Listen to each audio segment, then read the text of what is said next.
Suis-je le seul ou la seule au monde à ressentir ce sentiment d'irréalité ou d'étrangeté? Pourquoi personne d'autre que moi ne semble jamais avoir ressenti ces sensations? Bonjour à tous et bienvenue dans cette nouvelle vidéo. Je suis Régis Delarche, spécialisé dans l'accompagnement des personnes souffrant de dépersonnalisation et déréalisation, et je fais le maximum pour que vous puissiez vous en libérer. Après les deux premières vidéos d'introduction concernant la dépersonnalisation et la déréalisation, et avant d'aborder dans les vidéos suivantes les causes, les conséquences potentielles et bien d'autres questions autour du même sujet, je vais d'abord répondre aujourd'hui à une question courante, ou plutôt une remarque courante en l'occurrence. J'ai l'impression d'être le seul ou la seule au monde à être confronté à ce sentiment d'irréalité ou d'étrangeté. Alors autant vous le dire tout de suite, la réponse est non, vous n'êtes pas seul à ressentir ces sensations d'irréalité ou d'étrangeté. Cela dit, je comprends tout à fait que vous vous posiez cette question, car d'une part, les personnes qui connaissent des épisodes de dépersonnalisation et de déréalisation, en général, ne le crient pas sur les toits, et ce pour différentes raisons, par honte, fierté, peur d'inquiéter son entourage, peur d'être pris pour une folle ou un fou, parce qu'on ne comprend pas nous-mêmes ce qui nous arrive. D'ailleurs, au passage, posez-vous la question à vous-même, à combien de personnes en avez-vous parlé? Et si vous en avez parlé, à qui et au bout de combien de temps? Et donc, d'autre part, parce que la dépersonnalisation et la déréalisation est un sujet qui reste encore assez méconnu, y compris par certains professionnels de santé.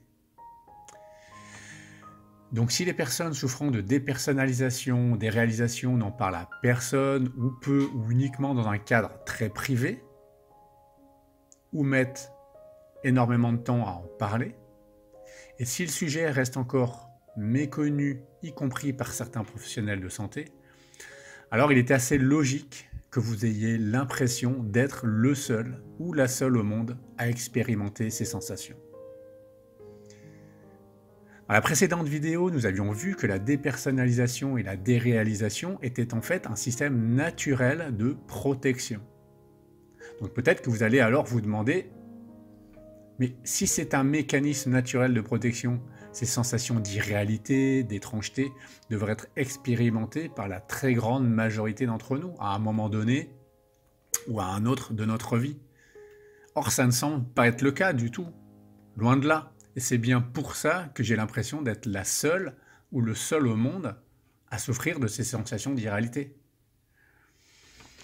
Alors, en effet, en plus des deux raisons évoquées juste avant, les personnes en parlent peu autour d'elles et sujet encore assez méconnu, il y a le fait que même si nous sommes tous des êtres humains, je ne vais rien vous apprendre, nous sommes en même temps tous différents et nous ne réagirons pas tous de la même façon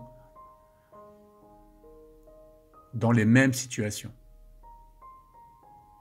Par exemple, face à une situation stressante, effrayante ou simplement redoutée, certaines personnes pourront avoir de forts maux de tête, des nausées, une transpiration abondante, des vertiges, une gêne ou des douleurs abdominales, ou par exemple vont déclencher de l'eczéma. La liste est loin d'être exhaustive, mais vous l'avez compris, chacun réagira à sa façon. Chacun aura ses propres mécanismes d'alerte, de protection, de fuite ou d'attaque, et certains d'entre nous n'auront peut-être aucun des symptômes que je viens de citer, mais par contre auront comme système de protection, à un moment donné ou à un autre, la dépersonnalisation ou la déréalisation. Et parmi ces personnes, il y aura tout un éventail de nuances en termes de fréquence, durée et intensité. Donc non, vous n'êtes pas seul à expérimenter ces sensations d'irréalité ou d'étrangeté.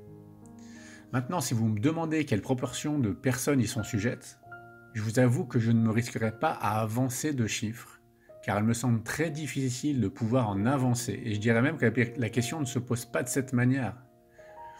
Je préfère me contenter de vous dire que la dépersonnalisation ou la déréalisation, ce n'est pas quelque chose qui est expérimenté par la majorité d'entre nous, mais que ce n'est pas si rare que ça non plus, que potentiellement tout le monde peut y être sujet, sachant que certains vont connaître cette sensation d'irréalité une seule fois dans leur vie, peut-être que quelques instants, vont à peine s'en rendre compte et passer à autre chose, alors que pour d'autres, ça sera quelque chose de beaucoup plus marquant et installé à un moment donné de leur vie. Voilà, donc pour conclure, j'espère que si vous vous posez encore la question, suis-je le seul ou la seule au monde à expérimenter ces sensations? Vous avez désormais la réponse, c'est non.